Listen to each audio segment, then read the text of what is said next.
Hello guys, আমি হলাম nail artist Rinki. তোমাদের কাছে নেল আর্ট চ্যালেঞ্জ ভিডিও নিয়ে চলে এসেছি। আমি এখন 7 দিন 7টা নেল আর্ট পোস্ট করবো তোমাদের কাছে। তোমরা কমেন্ট করে বলবে কেমন কি হয়েছে না হয়েছে। আর এখানে আমি নিজের আঙুলেই করব। আর এখানে আমার টেম্পারি এক্সটেনশন করা ছিল, এটাকেই আমি রিফিলিং করছি। প্রথমে বিট দিয়ে নর্মাল বিট দিয়ে আমি রিফিলিং করে নিয়েছি, তারপর সফট বিট দিয়ে আমি ভালো করে কিউটিক্যাল এরিয়াগুলো ভালো করে ক্লিন করে নিচ্ছি। সুন্দর করে ক্লিন করে নিতে হবে। তারপরে ডাস্ট আপ করে নেবো আমি এখানে ক্লিন করে, সুন্দর করে ক্লিন করে নিয়ে ডাস্ট আপ করে নিতে হবে। এখানে আমি কিউটিক্যাল পুশার ইউজ করেছি, কিউটিক্যাল এরিয়াগুলো একটু পুশ করে নিয়েছি সুন্দর করে। তারপরে এখানে আমি ইউজ করেছি কিউটিক্যাল কাটার দিয়ে কিউটিক্যাল এরিয়াগুলো কাট করে নেবো সুন্দর করে। কিউটিক্যাল এরিয়াগুলো কাট করে নিয়ে সুন্দর করে কাট করে নেবে তোমরাও।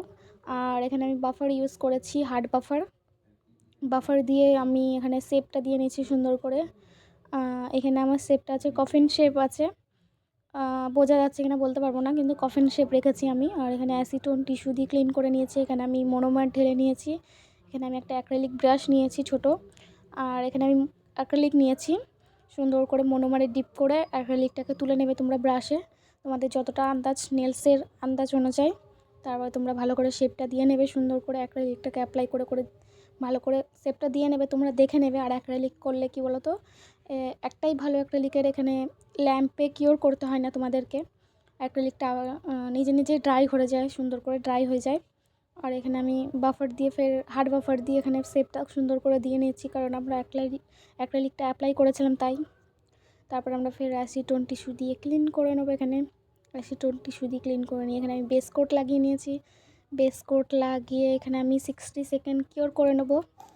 60 সেকেন্ড কিওর করে ফাইনাল লুকটা দেখো, ফিনিশিংটা তোমাদের কত সুন্দর এসছে। মানে আমার হাতের ফিনিশিংটা। ফের অ্যাসিটোন টিস্যু দিয়ে ক্লিন করে নেবো। এখানে আমি একটা বেস কালার নিয়েছি, পিঙ্ক কালারের বেস কালার, লাইট পিঙ্ক কালারের। এখানে আমি অ্যাপ্লাই করে নিয়েছি। তোমরা অ্যাপ্লাই করার সময় একটা জিনিস খেয়াল রাখবে, কিউটিক্যাল এরিয়া থেকে 1 হেয়ার লাইন গ্যাপ রেখে অ্যাপ্লাই করবে। এখানে আমি নিয়েছি ব্লসম জেলটাকে খুব মোটাও না খুব পাতলাও না, নর্মাল একটা থিকনেস করে লাগাবে। আর এখানে একটা সরু ব্রাশ নেবে নেলসের। তারপরে হোয়াইট কালারটাকে লাইন টেনে নেবে, একটু টেরা বাঁকা করে সুন্দর করে লাইন টেনে নেবে। তারপরে এখানে পার্পল কালার নেবে, পার্পল কালারটাকে সেমভাবে লাইন টেনে নেবে। তারপরে ব্ল্যাক কালার নেবে, ব্ল্যাক কালারটাকে বেশি না হালকা করে দেবে, এরকম লাইন টেনে নেবে। লাইন টেনে নিয়ে একটু স্মাচ করে নেবে। তোমরা দেখবে যেন মার্বেল এফেক্টটা আসে। আর এখানে আমার মার্বেল আর্ট হচ্ছে, তোমরা বুঝতেই পারছো এখানে মার্বেল আর্টটা কেমন হচ্ছে। আর এখানে আমি ক্রোম পাউডার নিয়েছি, ক্রোম পাউডার নিয়ে সেমভাবে লাইন টেনে নিয়েছি যেন একটু একটু একটু স্মাচ হয়। তারপরে লাইনটা সুন্দর করে তোমরা দেখে নেবে, একটু স্মাচ করবে সুন্দর করে দেখে নিয়ে 60 সেকেন্ড কিওর করবে। 60 সেকেন্ড কিওর করে এখানে বেস কোট লাগাবে। বেস কোটটাকে ভালো করে অ্যাপ্লাই করবে 1 হেয়ার লাইন গ্যাপ রেখে নেলস থেকে। আর এখানে বেস কোটটাকে অ্যাপ্লাই করার পর 120 সেকেন্ড কিওর করবে। 120 সেকেন্ড কিওর করে এখানে আমি কিউটিক্যাল অয়েলটা লাগিয়ে দিয়েছি সুন্দর করে হাতে। কিউটিক্যাল অয়েলটা must. Here is the final look. কেমন হয়েছে তোমরা কমেন্ট করে বলো। আর like, share, comment, subscribe, follow. By.